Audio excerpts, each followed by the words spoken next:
તરસાલી દિવાળીપુરાના આવાસોમાં પાલિકા દ્વારા ડ્રેનેજ પાણી અને વીજના કનેક્શન કાપી નાખતા આજ રહીશોનો મોરચો પાલિકાની વડી કચેરી ખાતે પહોંચ્યો હતો, જ્યાં સ્થાયી સમિતિના અધ્યક્ષ ડોક્ટર શીતલ મિસ્ત્રીને રજૂઆત કરી।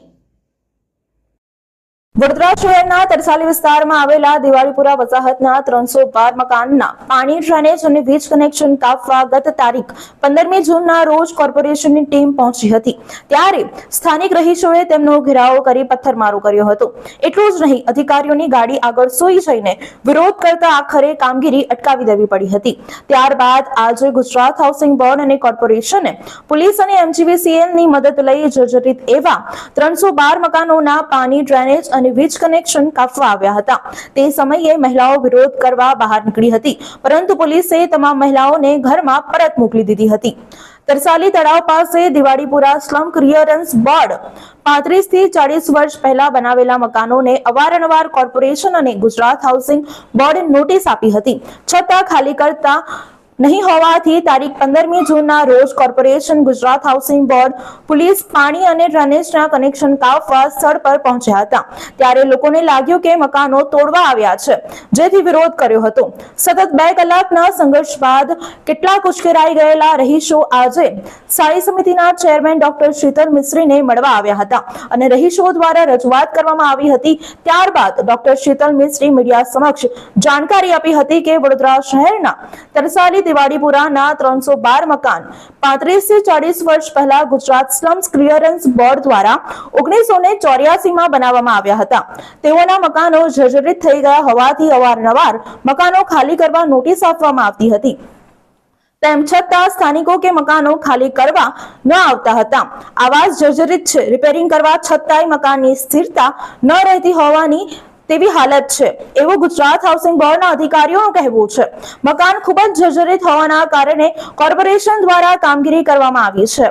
રહીશોની વેદનાને ધ્યાનમાં રાખી ફરી ગુજરાત હાઉસિંગ બોર્ડના અધિકારીઓ, સ્થાનિક કાઉન્સિલરો, કોર્પોરેશનના અધિકારીઓ સાથે ફરી એકવાર મીટિંગ કરીને આગળનો નિર્ણય લેવામાં આવશે।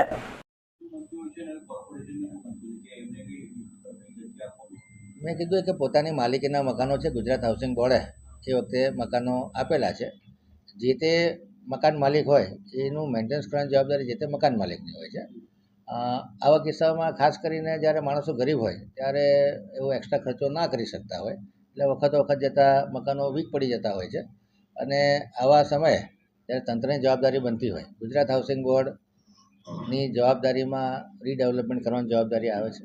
એ લોકો કરવા પણ તૈયાર છે। વડોદરામાં લગભગ 4500 જેટલા મકાનો રીડેવલપમેન્ટ કરવાના ટેન્ડરો ચાલી રહ્યા છે, પરંતુ કમનસીબે ટેન્ડરો યોગ્ય સમયે ભરાતા નથી, કારણ કે નાગરિકોની સંમતિ જોઈએ। ઘણા બધા કિસ્સામાં દબાણ અને ઇલીગલ બાંધકામના કિસ્સાઓ પણ જોવા મળે છે। ઘણા બધા કિસ્સાઓમાં વારસાઈને લગતા પ્રોબ્લેમ હોય છે। ઘણા બધા કિસ્સાઓમાં પાવર ઓફ એટર્ની સિવાયના પણ પ્રોબ્લેમ હોય છે। 100 રૂપિયાના સ્ટેમ્પ પેપર ઉપર એકબીજાને ટ્રાન્સફર કરેલા મકાનો પણ છે, પરંતુ ગરીબો માટે સંવેદના રાખવી એ જરૂરી હોય છે, અને એ બાબતમાં મેં હાઉસિંગ બોર્ડના અધિકારીઓને પણ કીધું છે કે દસ્તાવેજ કરવા માટે રિલેક્શન રાખવું જોઈએ। જેનો દસ્તાવેજ થયો, જેમની માલિકી ત્યાં પ્રસ્થાપિત થાય છે અને ભવિષ્યમાં રીડેવલપમેન્ટ કરવામાં આવશે, તો તમામ નાગરિકોને અત્યારે હયાત મકાન છે એના કરતાં મોટા, સારા અને આધુનિક ટેકનોલોજીવાળા મકાનો આપવામાં આવશે, એવું ગુજરાત હાઉસિંગ બોર્ડના અધિકારીઓનું કહેવું છે। અને કોર્પોરેશન જવાબદારીમાં ફક્ત જ્યારે ગુજરાત હાઉસિંગ બોર્ડ અમને એવું કહે કે આ મકાનો અમને ખાલી કરી આપો, કારણ કે એ લોકો પાસે મકાન ખાલી કરાવવાની કે ગટર લાઈન કે ડ્રેન લાઈન કાપવાની મશીનરી ન હોય, તો GPMC એક્ટ પ્રમાણે આ મકાનો ખાલી કરવાની જવાબદારી કોર્પોરેશનની લાગતી હોય છે। જ્યારે અમારી પાસે સહાય માગતા હોય તે વખતે અમે આ પ્રકારની સહાય કરતા હોય।